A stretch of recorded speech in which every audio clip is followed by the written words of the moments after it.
Hello there and a very good hot Thursday afternoon to you. Welcome along. We're live here on Global Irish Radio. It's the Daily Crack with me, Sean G. We hope you're having a nice Thursday. Thanks to Julie Healy for the past couple of hours. We shall be with you for the next hour or so, if we don't melt in the meantime. It's getting hot round here. Every day the temperature increases by a little.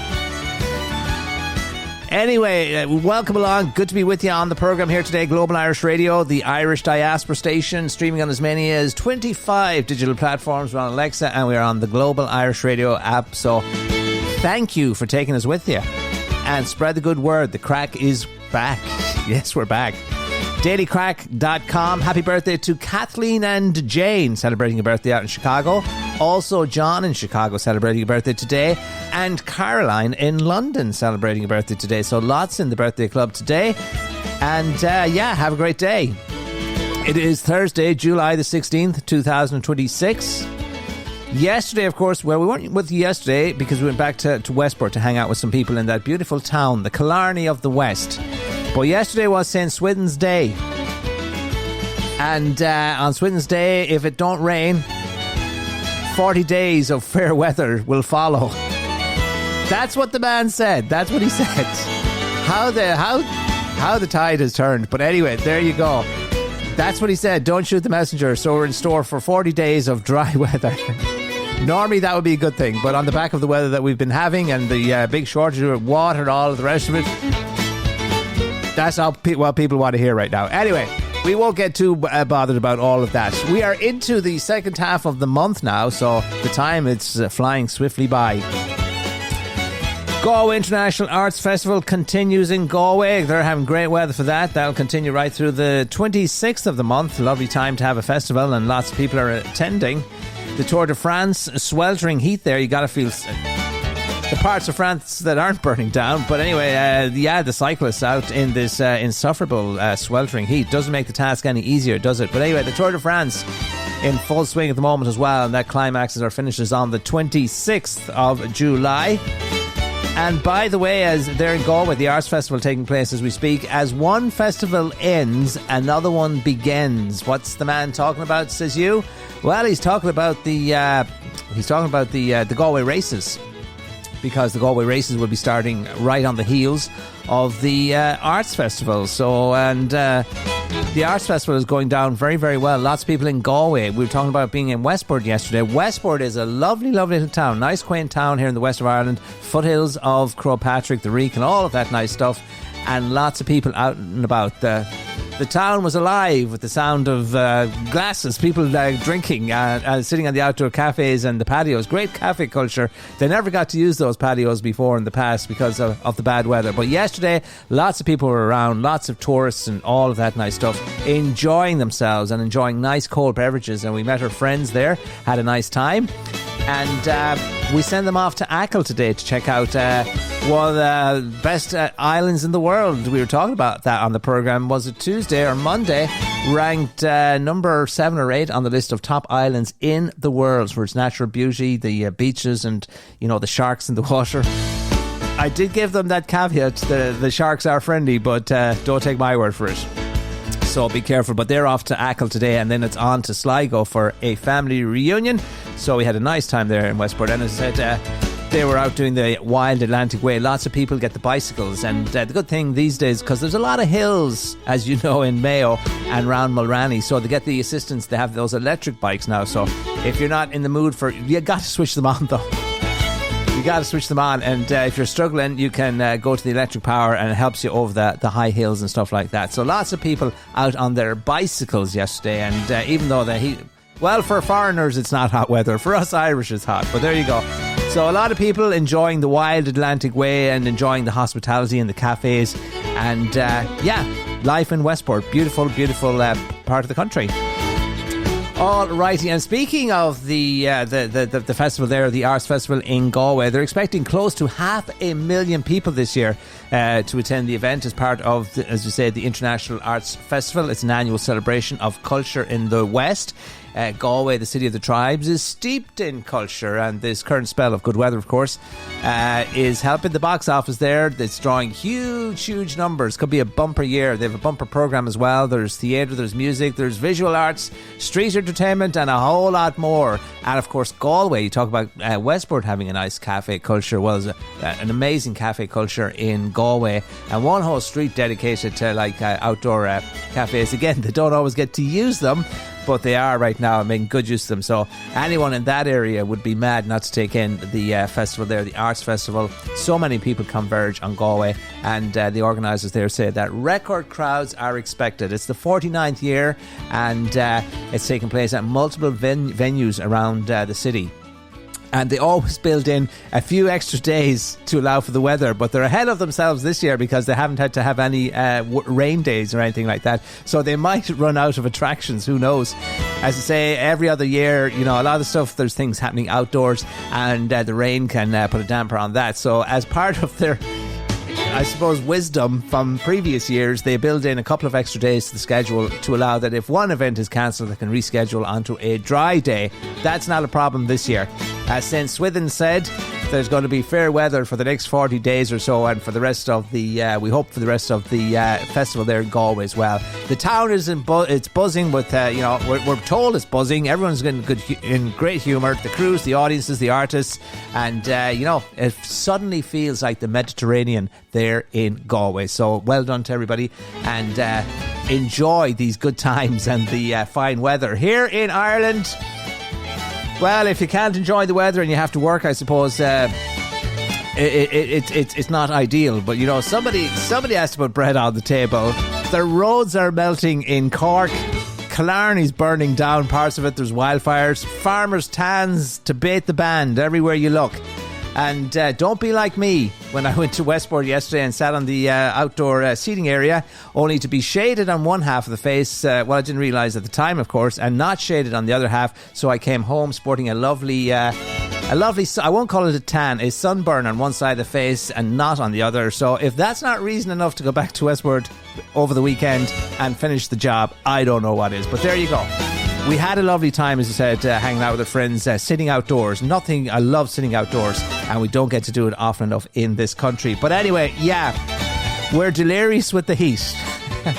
The UV index is high, the irritability index is off the charts, and the heat stress starting to kick in. The weather apps, they're more popular now than the dating apps.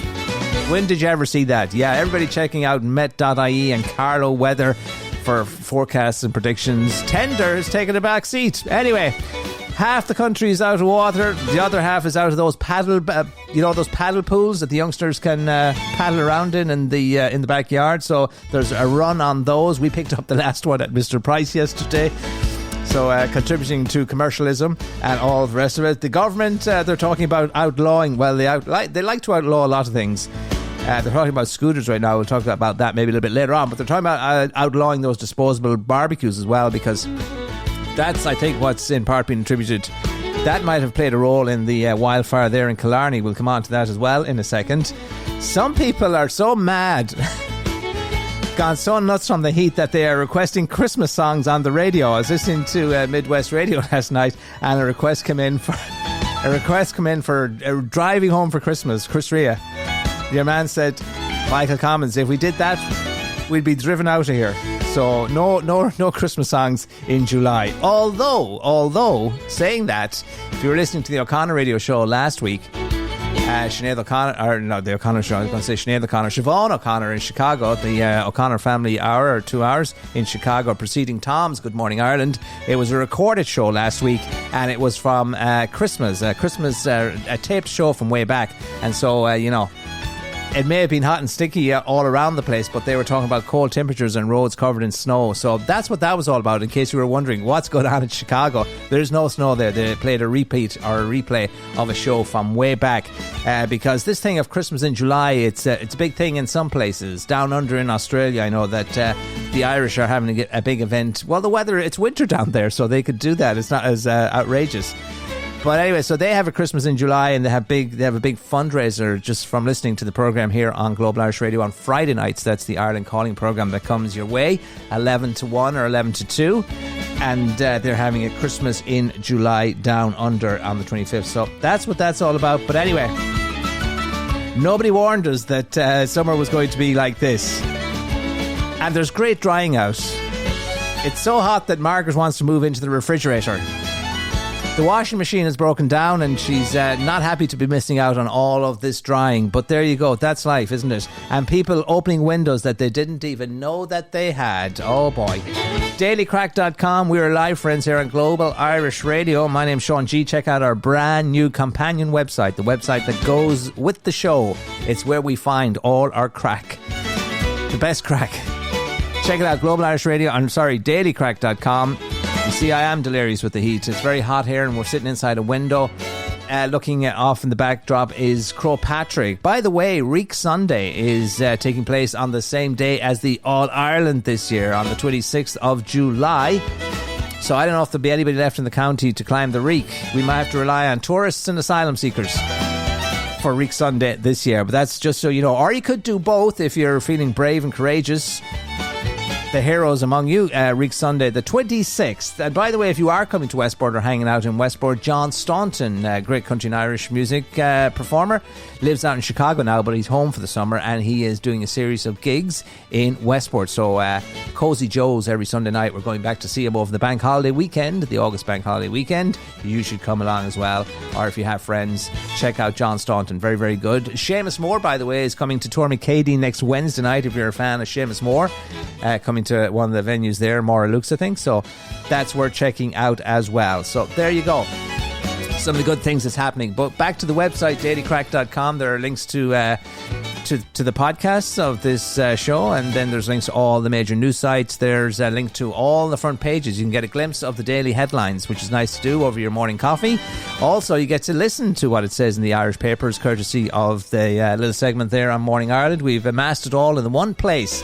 It's your go-to spot for everything Irish and everything you need to know to keep you connected with Mother Ireland, to keep you informed and aware. And of course, there's links to the most popular podcasts here in this country as well, including the Top 10 Countdown. Fergus was on to us to let us know about a podcast that might be of interest to some of our GAA listeners, and there's lots of GAA listeners out there. It's the Endo Sport podcast, and there's an interesting, the latest edition is quite interesting apparently, so well worth checking out. Endo Sport. A link to all of those podcasts, as I say, on the dailycrack.com website as well. Also a link to all of the Irish radio stations here in this country as well. You can browse for your favourite, and so lots of things on there, and as you say, it's a gateway to a world of news and information and useless information and crack and all of that nice stuff. Check it out, spread the good word at dailycrack.com. Welcome once again, friends. As I say, we're live here for the about the hour or so, if we can stick the heat. What's happening? Oh yes, International World Cup soccer. Wow. England gone crashing out last night. Oh, Mary Ellen won't be happy about that, but there you go. That's the way the cookie crumbles. I think England are becoming the Mayo of World Cup soccer. Certainly seems to be that way, doesn't it? But anyway, two great semi-finals this week. You had France and Spain, didn't you, on Tuesday night, and France were outplayed, outthought, and suddenly out of the World Cup. That's how the Irish Times summed it up. And then, as I said, the English crashed out last night. And the headline on the back page of today's Irish Daily Star: King of the World. No prizes for guessing who they're referring to. Yes, indeed, Messi. And then another picture in the Star on the front pages of the players, the English players. And no, it's not coming home. Football's not coming home this year, but they're going home. That's the headline above the picture of the English players in the Star. So they're going home, but not before one more match. They have to find out who's going to be third place. So England, of course, will have to play France, and then they'll have the ranking. And of course, we have to wait till Sunday as well to see who prevails. I think Spain, but what do I know? But anyway, a lot of disappointment, a lot of disappointed English people.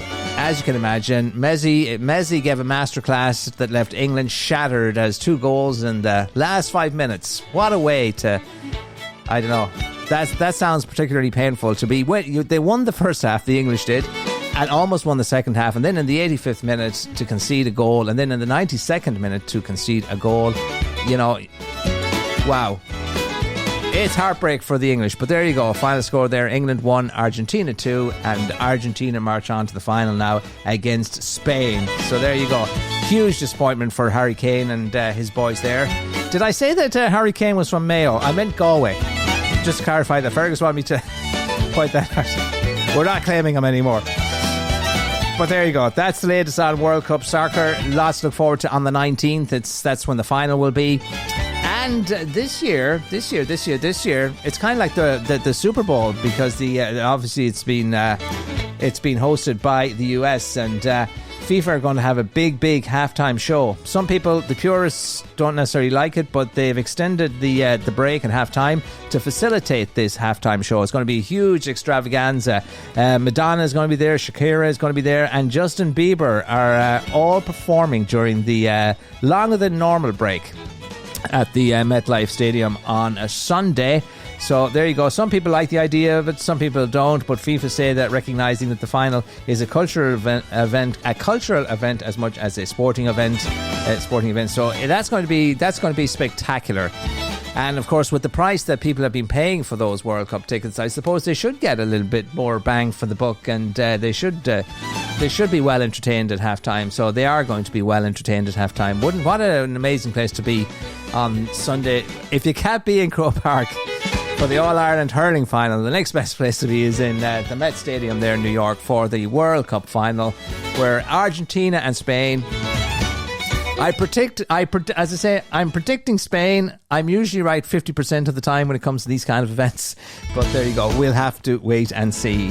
So there you go. Lots of build-up and lots of excitement. But the papers today in the UK, as you can imagine, a lot of disappointment there, and they won't be getting that promised bank holiday that Keir Starmer had promised. So that's, as I say, that's the way the cookie crumbles. studio@gir.ie if you ever feel the need to reach out to us here at the programme. Love to hear from you. If you want to hear a piece of music, have some information to share, or just shout out, anything like that, always good to hear from you. And again, spread the good word, dailycrack.com. You can take us with you if you download the Global Irish Radio app wherever you get your apps, available at all good app stores. And let's get back to the weather, because it's the big story, has been the big story. Everybody's talking about the weather. If they're not giving out about it, they're definitely talking about it. A fresh advisory for hot weather has been issued, as experts say the heat wave will peak this week. I was looking at the temperature before we came on air. I think it's around about 27, but some parts of the country could be as high as 32 degrees Celsius. Not sure what that is in terms of Fahrenheit. It's probably in the mid to high 90s somewhere, or not 90s, 80s. So not really that hot, but we're not used to this kind of hot weather. Met Éireann said that most of the country will be under a yellow warning for high temperatures, with the UV index expected to be high as well. So there you go. The UV index high, the irritability index high, and tempers high at times. We're easily provoked with the heat. But anyway, there will be little respite, I must tell you, when the sun goes down, because the warm and humid nights will continue, because it's not going to be any lower than 15 degrees. So that is not good weather for sleeping. You want to leave the old windows open, or use some of those tips that have been featured in a lot of the papers this week for cooling off. But stay cool anyway. Predicting top temperatures of 32 degrees Celsius. Alan O'Reilly of Carlow Weather said that today, Thursday, will be there'll be a little bit of cloud in some parts, and there was in Dublin earlier in the day. Here in the west, it is clear blue skies, and today feels like, I have to tell you, one of the hottest days of the week. And I suspect once we get through today and tomorrow, it's going to cool off a little bit. I think next week the temperatures will be probably around about 21 to 24 degrees, so a little bit cooler, a little bit of respite. But as we say, people, we're running out of water and the roads are melting. We need a little respite, but there you go. That's the latest on the weather. I mentioned that we've never had wildfires, I think, in this country before. Not on the scale that we've seen anyway in the past few days. And again, by international standards, not that huge. Mary Ellen sent me a video of the wildfires in Canada. Now, those are wildfires, and all of the smoke and the haze coming down, and parts of New York and different places, just like a hazy mess. Terrible wildfires there, and of course lots of bad wildfires all over Europe. But we had our own little fire this week in Killarney, and a large wildfire has turned large swathes of Killarney, the land in Killarney National Park. It covered about 21 hectares. 21 acres. I can't say that one. But anyway, it covered. It's small by international standards, but still worrying for a lot of people. And it's believed the fire was caused by human activity with the bone-dry conditions and that we've been seeing over the past week. So the ground and the fauna and all of that stuff is very, very dry, and it's fire spreads quickly. It's just like very flammable. Minister for Nature. Now, I did not know that we have a Minister for Nature, but we do.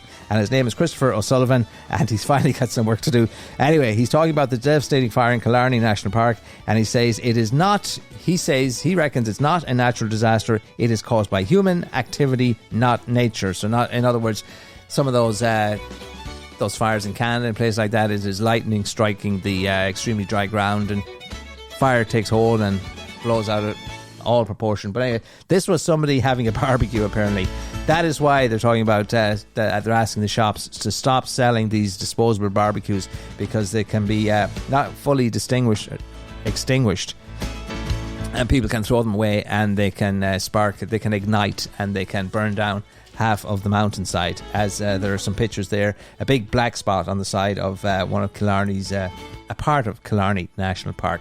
So people being urged to be cognizant of this fact and these very, very hot temperatures, because very easy, fire can take hold very, very easy and spread, like the old saying goes, wildfire. So there you go. Dailycrack.com. We told you that we would reveal the most romantic city in Ireland. We're going to do that, so stay tuned for all of that. Lots more too. We're going to take a little small music break. By the way, I mentioned that the as I said, the Arts Festival is in full swing right now. The other one that's taking place is the Galway Races, and that's going to happen right on the heels. Right after the Arts Festival is over, the Galway Race Festival will kick off, and that's a huge, huge festival. That's probably the biggest. Well, that's a big festival, let's put it that way. And that will kick off on the 27th of July and run through August the 2nd. We'll come back and we'll talk a little bit about that. But with all this talk of Galway, let's take a song all about the Galway, as it happens, the Galway Races and the High Kings. With me whack for the door, for the diddery idle day, and with me whack for the door, for the diddery idle day. As I rode out to Galway town to seek for recreation on the 17th of August, me mind being elevated. There was multitudes assembled with the tickets at the station. Me eyes began to dazzle, and I going to see the races. With me whack for the door, for the diddery idle day. There were passengers from Limerick and more from Tipperary, the boys from Connemara and the Clare unmarried maidens. There were people from Cork City who were loyal, true and faithful, brought home the Fenian prisoners from dying in foreign nations. With me whack for the door, for the diddery idle day.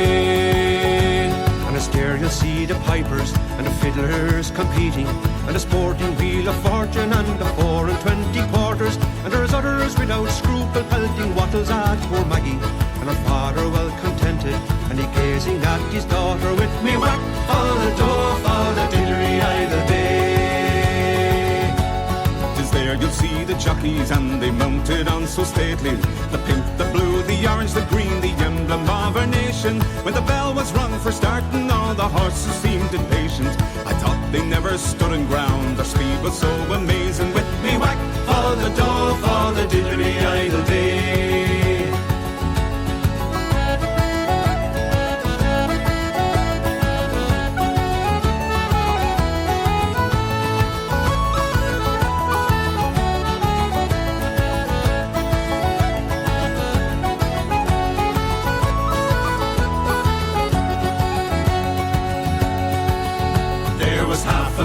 People there of all denominations, the Catholic, the Protestant, the Jew, the Presbyterian. There was yet no animosity, no matter what persuasion, but false hospitality, inducing fresh acquaintance. With me whack for the door, for the didgery idle day, and with me whack for the door, for the didgery idle day. Ah, there you go, the High Kings and their version, their recently released version of the Galway Races. Great song at any time of the year, but especially on the cusp of the Galway Races, as I say, taking place right after the Arts Festival. Kicks off on Monday, July the 27th. So lots of people go to that. The punters, they flock to Ballybrit. Used to live in Ballybrit many, many moons ago. It's a great college town, Galway, and spent a few years in Ballybrit. So it's a nice part of the town. I imagine it's changed quite a bit since those days. But anyway, there you go. Punters will flock to Ballybrit, while many others will be more concerned with the Ladies' Day. So there'll be some interested in the horses, there'll be some interested in the women, and there'll be some interested in both. That's pretty much how it works. And of course, the ladies get dressed up and all of that nice stuff, like nice hats, and that's become a huge part of the Galway Races, hasn't it, as much as the races. This year, though, people are being warned that there are a few changes, a couple of changes to the admissions policy in order to create the best or the nicest environment possible for all racegoers, because you can always have a few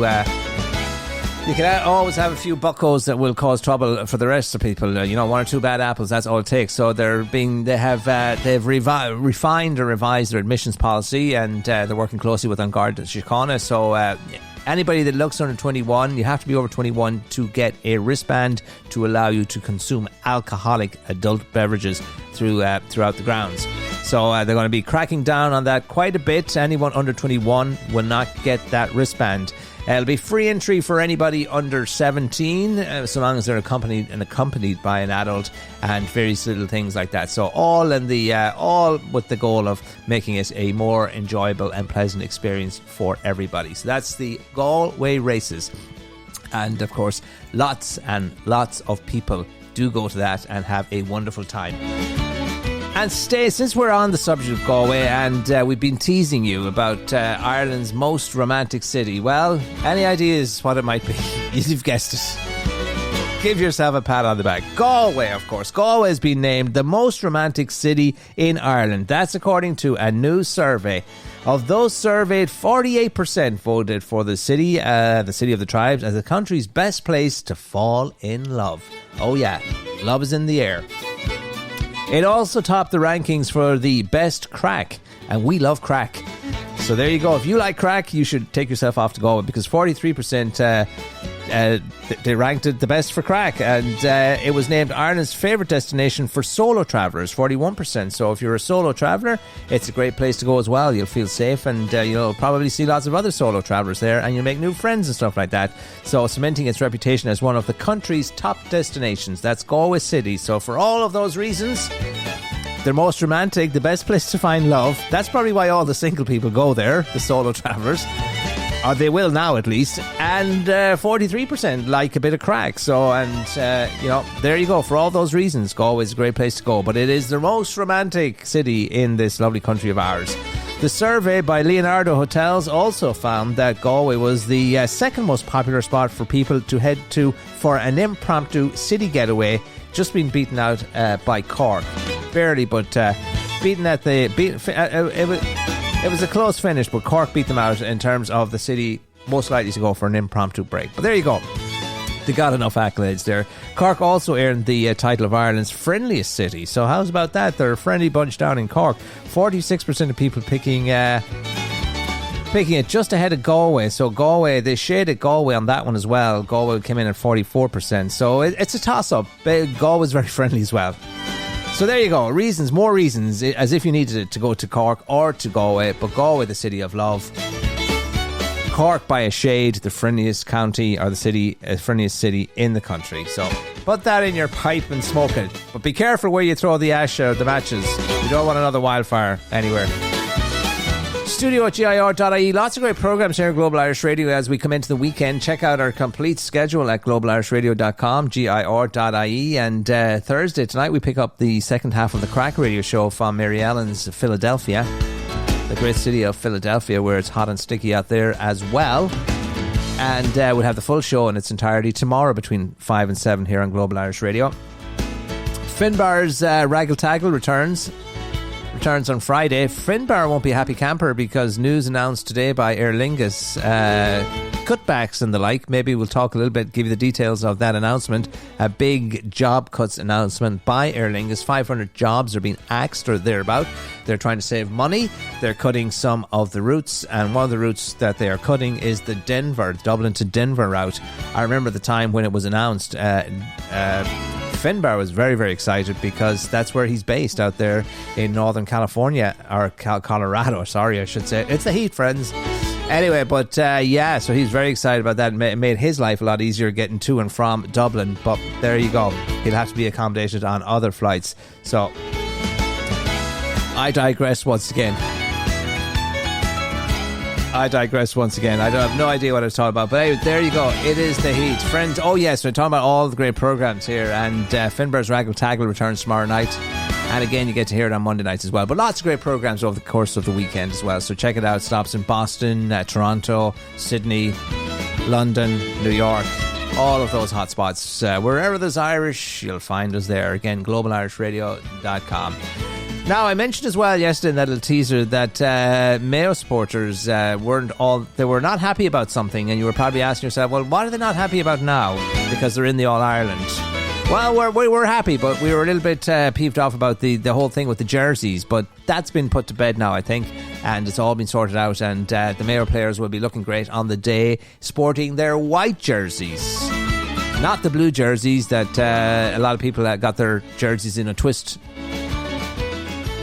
over on social media. Anyway, Mayo will wear a specially designed white jersey for Sunday week's All-Ireland Senior Football Final against Kerry. That's the same colour that they wore in 1951, and that the last time we won that's the last time we won. That was 75 years ago. So I think that's a good omen. Fergus was asking me what did I think about the white over the blue shirts. And of course the blue uniform was going to be a kind of a navy blue, and it had I think something a picture or something along the lines of the Reek, Croagh-Patrick on the back, but it was seen to clash with the Kerry jersey. Essentially what happens, both teams have to submit their kits at the start of the season.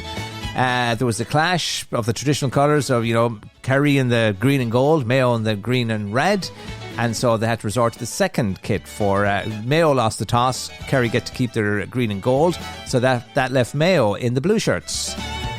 And a lot of people, and it was clashing. Nobody wants to clash on a big day like that. And poor old Marty Morrissey wouldn't be able to see the difference between the Kerry. He's 68 now, so and the eyebrows thankfully don't get in the way because they're well groomed. But in order to help him to spot the players, they said let's not do the blue, and nobody seemed to be gone on the idea of the blue. And the blue, to be honest, I'm not gone on them either. And Fergus was saying, what did I think? I think I'm not awfully superstitious, but I'm very aware of superstitions, so therefore I must be a little bit superstitious. That's how I would see it. So I think, given the fact that Mayo wore white when they last won the Sam Maguire, I think white's the way to go. And they've worn white before. I think they wore it earlier this year in a league game or something like that.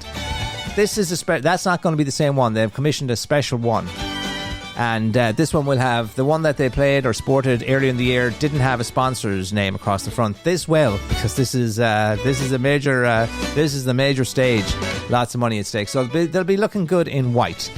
And as you say, what else can we tell you? Kerry won the toss, obviously, so they got to. There's nothing they don't have to worry about. They can go in their green and gold. Mayo have had a lot of different off the top of my head, I think it was 2022, they wore a black jersey. They had a black kit with a green and red stripe. I thought that was quite a nice one too. very dressy looking. I'm talking about a fashion perspective now, not necessarily from a playing football perspective. But a lot of these lads, a lot of these Mayo lads, they wear their jersey down to the pub and special occasions, and on Sunday or Saturday when they go out, they dress up in their Mayo jerseys. So I thought the Mayo black and the black jersey was very, very dressy looking and paired nice with a blazer. But anyway, that was they had that one, I think, against Kerry in 2022. Quarter-final or league game or something, I can't remember. And then in 2000, again off the top of my head, 2004, when they met Kerry before, they had their backup kit or their away kit was red and green, predominantly red with a little bit of green, and that worked okay. That looked good as well. So, but this year it's going to be white. Again, given concerns around colour clash with heightened awareness of issues in relation to both colour blindness, the GA granted Mayo permission to come up with a new jersey. So a new one has been commissioned, and a couple of players pictured online sporting that brand new jersey. Lots of people will be looking to get their hands on it as well. Mayo wore an all-white commemorative kit against Kerry when the sides met in the National Football League. That was in March. That's the one I was thinking about. A fixture the Kingdom won comfortably. The jersey, to mark the 75th anniversary since Mayo's last All-Ireland final triumph, carried a vintage crest and no sponsorship across the front. See, I was right. I knew I know what I'm talking about here. And yeah, there we go. We'll skip that for now, and we'll move along to another nice story involving Pat Spillane, the famed Kerry player. He was talking on that very same podcast that Fergus was recommending earlier, the Indo. Is it the Indo podcast? Anyway, he was on at the weekend talking about, last weekend's game and the games that were on, Mayo and Louth, and of course Kerry and Dublin, and looking ahead to the weekends. But anyway, the 8-time All-Ireland champion has been a vocal critic of Mayo. Just ask anybody in Mayo. They hate Pat Spillane. Why do they hate Pat Spillane? Well, he's been a pundit on RTE on the Sunday game and stuff like that, and he's dished out the credit. He's admitted that a lot of the criticisms, got him into hot water, and he peeved off a lot of Mayo supporters to the point that they, despised the guy. But it turns out all Pat was doing was, I suppose, telling the truth. And as Tom Flannery in Chicago says, nothing hurts an Irishman more than the truth. And that certainly seemed to be the case. In one bizarre moment when he was standing outside Croke Park, this young girl came along with her mother, her elderly mother, and the daughter introduced the mother. She said, "This is Pat Spillane." And she said, "You're Pat Spillane?" And she took out the umbrella and she started trouncing or trashing him with it, because she didn't like what he'd been saying about Mayo. And of course he'd been saying nasty things because, we've lost 13 All-Irelands. That was because of the curse though. But anyway, so he has been critical in the past, but he's been speaking, as I say, on this podcast and saying that he's from Kerry, obviously, but he said he would love to see Mayo win the Sam Maguire, and he won't be in any way upset if Mayo do the business on Sunday. He probably thinks they won't, but he says he too would love to see Mayo. I think all of the country virtually would love to see Mayo bring home Sam Maguire. We've been there now so many times. Talk about England at the World Cup, the comparisons are stark. But so there'll be a lot of the neutrals. It'll be Kerry and the rest of the country on Sunday the 26th of July. There's no question about that. But there you go. I thought that was a nice little story, and a nice that will certainly raise his he will be more popular in Mayo after his little appearance on that podcast last week, announcing or pronouncing his support for Mayo and his love of Mayo. And he feels, as a lot of people do, a lot of people are rooting for the county and want us to win, and things never go our way on the day. But this young team, fearless, and they don't seem to care. Nothing seems to faze them, and we hope that they will prevail on the day. And was saying the other day, wouldn't it be great for Galway to do the Lee McCarthy and Mayo the Sam? But that's getting a bit carried away, so we won't do that. Quick message from Finbar, and we're right back. Hello, all you Global Irish Radio listeners out there, wherever you may be. It's myself, Finbar, here in beautiful northern Colorado, inviting you along to the Reigelteigel Celtic Folk Show, streaming here live every Monday and Friday evening at 10 p.m. Irish time, where you're guaranteed to hear some rare old recordings from the old country and beyond. And it's all here on globalirishradio.com, the home of the Reigelteigel. Listen to the Reigelteigel on Global Irish Radio. Global Irish Radio is excited to partner with 950 WROL AM, the Spirit of Boston, to bring you portions of the Irish Hit Parade, providing the soundtrack to your weekend. Join Paul Sullivan on Saturdays 3 to 7 p.m. Irish time and famous Seamus Mulligan on Sundays 7 to 10 p.m. for a feast of Irish music. Streaming live from Boston right here on globalirishradio.com. Good deeds are great things, and a single good deed can grow into a forest of kindness. At treedeeds.com, you can dedicate a tree in someone's honour and make a lasting impact on the planet. Each tree is deeded and comes with a personalised certificate, perfect for birthdays, holidays, memorials, or just because. Celebrate life, give back to nature, and leave a legacy that grows. Visit treedeeds.com today. That's treedeeds.com. Rooted in Ireland, gifted worldwide. There you go, and as the old saying goes, money doesn't grow on trees, but love does, and you can plant yours right now at treedeeds.com. Dedicate a tree in someone's honour. Perfect gift, the gift that lasts forever. How's about that? Coming up, before the end of the show, there's changes afoot in the National Lottery. They are making some changes, or at least one change that we will tell you all about. You're listening to The Daily Crack. Sean G here, coming to you live from just outside Castlebar in sunny County Mayo. How often do we get to say that? Hot and sticky Mayo. The sun is out, the sky is blue, not a cloud to spoil the view. But anyway, there you go. And actually, we're flying. One of our computers is down, so we're flying with one engine.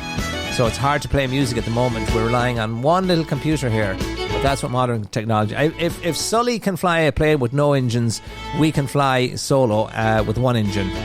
I think one computer. At least we'll try to. Anyway. Here we are each day, or most days between 3 to 4, kind of keeping you connected with Mother Ireland, bring you up to speed on the trending stories, the lighter side of the news, the chitter-chatter of the nation, the stuff people are talking about at the water fountain, in the bog, cutting the silage, saving the hay, in Dunnes Stores, Tesco's, wherever you go. That's what we do, thedailycrack.com. Check it out. That's our brand new website. Spread the good word as well. Enoch, we all often talk about Enoch, and I always think of Enoch when I drive down that shop, that little street in Castlebar where they have the bookshop. Yeah, the Burkes have a little bookshop in Castlebar. They don't sell a whole lot of books there these days. It's a small little bookshop, and I don't see customers in there, but that's part of the Burke empire, as I was telling my driving instructor. She didn't even know that, but there you go. Me being the blow-in or the blowback knew that. Enoch Burke still owes a whopping amount of money, and the judge this week telling him that he wasted 700 days of his life. Yes, Enoch Burke back in court this week by video link, I think. Enoch Burke still owes a huge amount of money in fines for defying court orders to refrain from trespassing in the school. You know the story. He shows up at the school. He's told to go away, that he can't be there. He's been slapped with a fine every day that he does show up. He doesn't seem to care, and he was still getting paid, and then they garnered his wages, taking the money that he earns to offset the fines, but they took all of that, and they ended up terminating his employment, and he still has an outstanding debt of about 200, and he's paid 65,000. So I think he's about 200,000 that he's on the hook for. And when Enoch tried to have his speak, the judge muted the video connection, so we weren't able to hear, or nobody in court could hear what Enoch was saying. He was saying stuff. It seemed like there was a lot of screaming and shouting going on, but his mic was muted, and so we couldn't hear that. But that's what the judge said to him this week. 700 days of your life you wasted, and encouraged him to, you know, to drop the crusade. But the Burkes are resilient, or they're very perseverant, or they persevere. Persistent, that's the word I was looking for. A bit like George Bush today, inventing words. The heat will do that to you. Okay, so what else have we got for you, friends? We had a few interesting stories. The World Cup. I think there's a lot of people were surprised that the English fans didn't go berserk. They don't seem to have time. What was interesting was the Argentinian fans started fighting among themselves. I mean, that's like what the English fans would do. But the cops had to step in and stop Argentina fans fighting each other. Rival supporters of, well, anyway, we won't go into the story, but I thought it was rather comical that, they won the game. They're in the World Cup final, and they started fighting among themselves. By the way, if they do win on Sunday, they'll only be the second. Well, not since 1962, I think it was. A bit like Jimmy McGee now. The memory man. 1962 is the last time there was a back-to-back win. Brazil did it in 1962. They did a back-to-back win. Argentina won last time. If they do it this time, yeah, that'll be pretty cool. But as I say, it ain't over till it's over. Pele's old passport has sold for almost 13,000 since we're talking about World Cup news and stories on the sidelines. The football legend was the passport for him was issued on the February the 9th in 1960, 2 years after winning his first World Cup at the age of 17 years old. He was only 17 years old. The green cover travel document features his signature and his real name, which was, that'd be a good trivia question now. What was his real name? Edson Arantes, and the passport features his fingerprint and a photograph of the young Pele, smartly dressed in a suit, mind you. And it also has entry stamps and visas from various countries. It was valid until February the 9th, 1962, while he played for Santos FC, where he was declared an official national treasure. There you go, Pele, a national, much like Messi is a national treasure now in Argentina. But anyway, there you go. It sold for $13,000. And if we are talking about passports, we are getting our... Last week, when we were doing the program way back in the spring, we were telling you that the Irish government was planning on giving our passport a major facelift because it hadn't been updated for about 10 years or so, and so it was getting, I think they were spending about 10 million or more. Who knows? 10 million doesn't go as far as it used to. But anyway, it's getting a major update, primarily for the purposes of enhancing security features. And, you know, the Irish passport is highly desirable now and one of the top-ranked passports in the world. And, of course, to strengthen or embolden its security attributes or features, it had to be updated. And that's exactly what the government have done. And they've released this shining new Irish passport. And if you're lucky enough to have one of these, then you are lucky. That is for sure. The government has unveiled the next generation Irish passport, and it features updated security technology and artwork that's inspired by the country's natural environment. And travellers will be issued with the familiar burgundy passport. On the outside, it looks the same as the old one, but inside there's a fresh new design celebrating Ireland's landscapes, wildlife, and natural heritage. It is completely different on the inside pages, I can tell you, friends. The passport was designed in collaboration with Irish companies and artists and reflects the changing seasons across Ireland through native wildlife, flora and landscapes. Many of the featured designs were chosen by the public, with more than 15,000 people taking part in a nationwide consultation. So you can see now it was a big project, and that's why it cost a lot of money, and there was a lot of input into this new design. The Irish Wolfhound, one of the public's favourite selections, appears throughout the passport, and I'm looking at a nice picture of one here. And as I say, lots of added security features in addition to the wildlife and the fauna and the pictures of the wolfhound.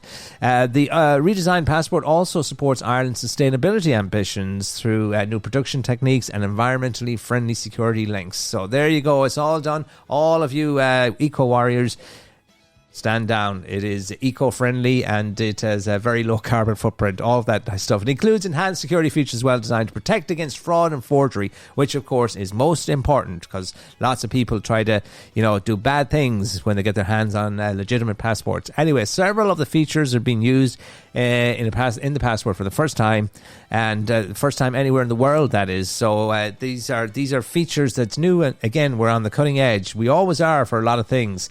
We weren't on the social media ban for reasons of being in the pockets of the tech bros, but for the passport and other things like the smoking ban and other health things that we do in this country, we're always kind of like very cutting edge and very progressive. But anyway, there's features being introduced on this new Irish passport that other countries will be looking at. As we say, they're being introduced for the first time on a passport anywhere in the world. So other countries, no doubt, will be looking to us. Officials say it is part of the continuing modernization of Ireland's passport service. So there you go.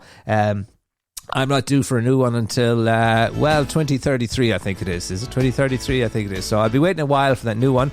But as I say, if you're updating your passport, you're going to have a lot of new security features on there and a lot of new designs. And it's all paying tribute to Irish wildlife and different things like that. A celebration of Irishness in the passport. But the cover on the outside, the burgundy colour, is very much the same. You may have noticed that the Donald released, there's a new American passport too that's been released. And a picture of your man, of course, front and centre.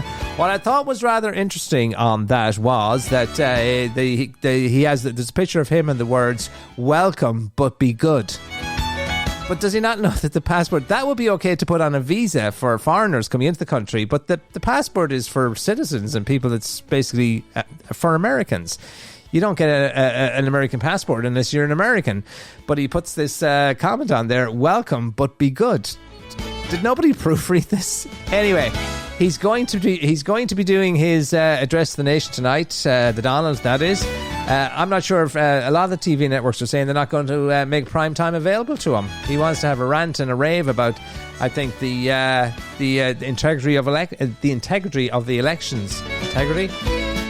And many people say that he's just sowing the seeds of doubt for when they get hammered in the midterms. If they get hammered in the midterms, we'll have to wait and see if the elections are free and fair. Can you imagine you're saying that about the United States? And, it's interesting to see all these candidates or nominees going before committees. And they ask them who won the 2020 election. And none of them will say Joe Biden because they're not allowed to. They're afraid to say that Joe Biden won it. And, they lose their nomination from the big fella if they do. And what I thought was rather interesting, and I'm surprised none of the press picked up on that. There was the gathering in the Oval Office when they were celebrating the overturning of the red card when he medalled in the World Cup, and had FIFA overturn the red card for one of their players. And he said, "Well, if we don't win now, we'll just say the game was rigged." Sounds like one of his elections, and nobody thought to ask the question. Is that what you do in your elections? Because that's precisely what he does in his elections. If he loses, it's rigged. If he wins, it's legit. Anyway, strange times in the United States. We're not going there. William Kelly wants to join us on the broadcast very, very soon, so we'll see if we can get Willie back on to get his perspective. But there's a gazillion podcasts doing American politics right now, and comedians as well. There you go. GlobalIrishRadio.com. We are the Daily Crack Show with you most days between 3 to 4 when it's not too hot and not too sticky and we're not melting away. We try to be here with you to keep you connected with Mother Ireland. It's what we do. Check us out online instead, dailycrack.com, and spread the good word. Check out that brand. Let us know what you think of the brand new website as well. And as I say, anytime we're not here, it's a good way for you to keep connected with the main stories of the day and to get a glimpse of the daily newspapers. You get to see all the papers and all of the big headlines. And if you want to do a deep dive, go behind the headlines. You can do that. There are links to all of the major newspaper websites there as well. I was talking about banning barbecues, disposable barbecues or whatever they are, that's causing so much problems, and the one that's the culprit, they suspect, in the Killarney wildfire. But there's also talk now about these e-scooters being banned. Probably not a bad idea because these people on these e-scooters, they just pay no attention to anybody, and unfortunately there's been a number of injuries and fatalities in the last number of weeks and months, and that's why it is front and centre and topical at the moment. The Garda Commissioner said yesterday he would absolutely support an outright ban on e-scooters. There's been footage of Gardaí, these little gangs, these thugs in Dublin going down alleyways and stuff, escaping the Gardaí on these e-scooters. So they're not helping, keep the streets safer, let's put it that way, and they have complete and total disregard, a lot of them, for the rules of the road, much like cyclists, I might add, who seem to ignore all of the rules as well. But anyway, the e-scooters are a little bit more dangerous, and a lot of kids presenting to emergency rooms in this country. The number one reason now, it's attributed to falls off e-scooters, and It used to be those trampolines that everybody has in the backyard, people falling and doing injury to themselves on those. But now it seems e-scooters is a big culprit in terms of, kids and youngsters presenting at these emergency rooms. So, and they're saying as well that they're being used for distribution of drugs in Dublin. And so, for a lot of reasons, there's talk about having them banned, so we'll see what happens. We love to ban things in this country. That's the other side of the equation, and you can't ban everything, so sometimes you have to legislate for or you have to police. I don't know what the solution is, but it's, people are talking about it. So if they talk about it, we talk about it. And you'll have your own thoughts on that, no doubt. I mentioned that the lottery changes are coming. They're going to be cutting 2 balls. Yeah. Come the winter time, come the winter or the spring, not the winter, the fall, autumn as we call it here in this country, they'll be missing a couple of balls because they're cutting 2 balls from the lineup. Yeah. So the National Lottery is making one of the biggest changes, we're told, to the Irish Lotto in years, cutting the number of balls from 47 to 45 and introducing a brand new Monday night draw. The overhaul will come into effect in the autumn. The biggest change is a reduction in the number of balls, with numbers 46 and 47 out. No more 46, no more 47. Should increase your chances, should theoretically, and it should increase their coffers as well, because we know that the more there are, the more that you have a better chance of winning, you're probably more likely to play. But anyway, this means the odds of matching all 6 numbers will improve by a minuscule amount, from around 1 in 10.7 million to about 1 in 8.1 million across the Lotto, Lotto Plus, Lotto and Lotto Plus 2 games. There's so many games now, can't even keep up. Anyway, there's the Euro Millions as well, but that's separate. Lottery bosses say the changes are designed to improve players' chances of winning while creating more jackpots. You see, that's what it's all about, creating more jackpots. Or more jackpot winners, because that's what drives the sales. Anyway, the overall odds of winning any prize will also improve, falling from 28.7 to 1 to 25.4 on a standard lottery ticket. So there you go, 2 less balls come the fall for the National Lottery and the Lotto. It is, in case you're wondering how much it costs to play, €4 for 1 line now. Is it? No, for 2 lines, is it? Haven't played it in a while. That's probably why we haven't won it. But that's the lottery. Changes, they are a-coming. Small changes, but change nonetheless. Some of the big stories, friends, making the newspapers, the social media sites or social media feeds, all of that nice stuff this Thursday. We're still hot and sticky, and more hot temperatures on the way for Friday. Looks like the nice weather will be with us throughout the weekend. Lots of people will be heading to the beaches. Everybody being told at this point to put on the sunscreen, the UV index, whatever that thing is that you get sunburned. And, there's problems arising from that now. Be very cognizant of that. dailycrack.com for this show and all previous episodes of the Daily Crack.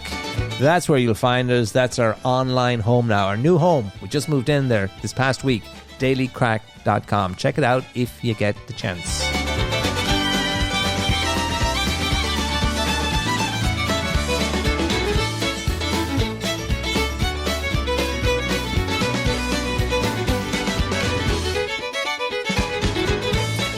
And just before we finish up, I did promise that, because we do like to look at the top trending stories, and one of the big stories that's trending this Thursday, Aer Lingus, as we mentioned, they're cutting about 500 jobs, and that's due to a planned 6% reduction in flight capacity. So they're cutting the amount of flights and stuff, getting rid of the more, I suppose, unprofitable ones, or the ones that have less people on the planes, because nobody wants half-empty planes in the sky now, do they? And of course, with the price of oil, that kind of stuff, fuel is very expensive, and that's the biggest cost there. Under the cost-cutting plan, 290 roles are under threat in jobs like head office functions, along with 140 cabin roles and 70 pilot positions. Aer Lingus will consult with their employees and their representatives regarding the head office function changes and the network changes, the airline has said in a statement. But there you go. They still employ a lot of people, and they're still a magnificent carrier.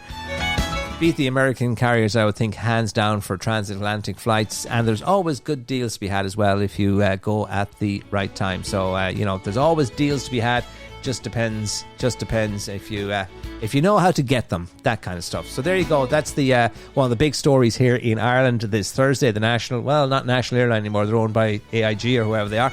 But anyway, still a great airline, and they've been taking people home for 90 years. They're celebrating 90 years of bringing people home. We're celebrating, well, the past hour of bringing people home through the Daily Crack Show. My name is Sean G. Join me back here again tomorrow. Thanks to Margaret helping out in the background there. I was going to see if she's still, let her out of the fridge, if you know what I mean.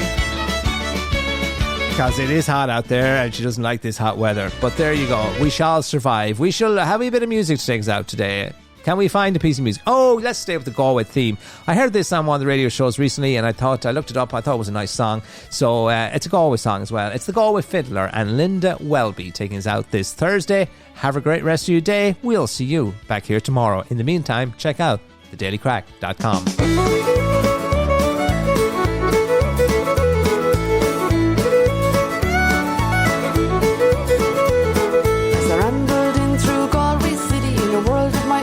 Down by the quay, I came across a strange old man playing his fiddle. I became a fan. He played that fiddle as no man could. He bowed out tunes and was covered in mud. I wondered why he was standing there begging for money. It didn't look fair. I approached this man with such great care, with the question in mind, if I so dare. He smiled towards me as I looked at him, and I knew in my heart his life was no dim.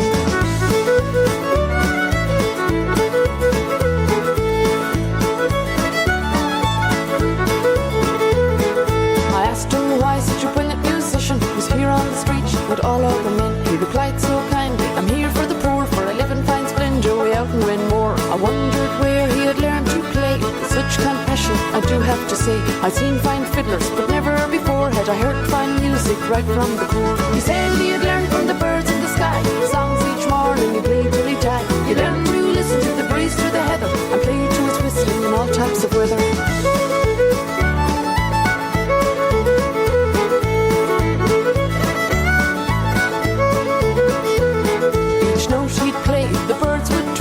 Crowds of people gathered in the street just to hear him play. Was all time real, his love for music has been revealed. As I left that old man, I thanked him so much, for deep inside my heart he did touch. A man without want, just helping the poor, a lesson I learned, that's a great thing for sure. He said he had learned from the birds in the sky, songs each morning he played till he died. He learned to listen to the breeze through the heather and play to his whistling in all types of weather.